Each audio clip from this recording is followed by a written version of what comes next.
नमस्कार शेतकरी मित्रांनो.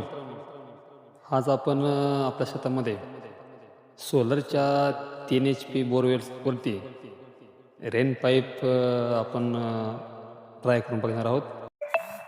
पहिल्यांदा आपण 150 फूट अंतरावरती हा जो रेन पाईप आहे तो हातरून घेतलेला आहे आणि नंतर त्याच्या लास्ट जे टोक आहे ते टोक पॅक करण्यासाठी आपण हे अशा पद्धतीने एक त्याचा तुकडा घेणार आहोत कट करून आणि त्याला व्यवस्थित फोल्ड करून तो आपण त्याच्यावरून एक कॅप टाईप आपण लावणार आहोत. म्हणजे तो प्रेशरने निघणार नाही आणि आपल्या पाईपमध्ये प्रेशर क्रिएट होऊन आपल्याला जास्त तुषार होण्यास मदत होईल.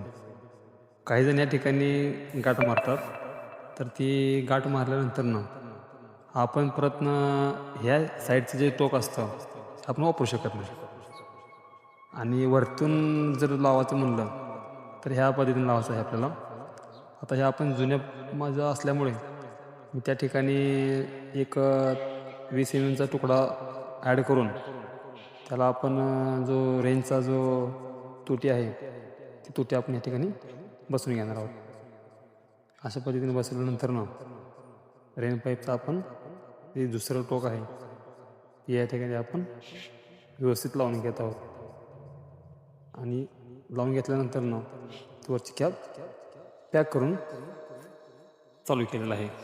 तर तुम्ही बघू शकता.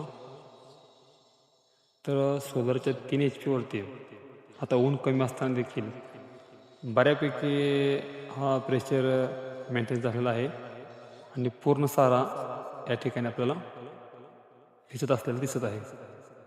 आणि ऊन पडल्यानंतर ह्याच्यामध्ये अजून जास्त प्रेशर क्रिएट होतो. तुम्ही पाहू शकता. जसं जसं ऊन जास्त येईल तसं तसं याचं प्रेशर जास्त होतं. आता झूम करून बघा तुम्ही, प्रेशर बऱ्यापैकी वाढलेलं आहे. तर भावांनो, सोलरवरती दाब बसत नाही असे मांडण्यासाठी हा व्हिडिओ आहे. तर तुम्ही काळजी न करता तुम्ही आपल्या सोलरवरती अशा पद्धतीने करू शकता. धन्यवाद.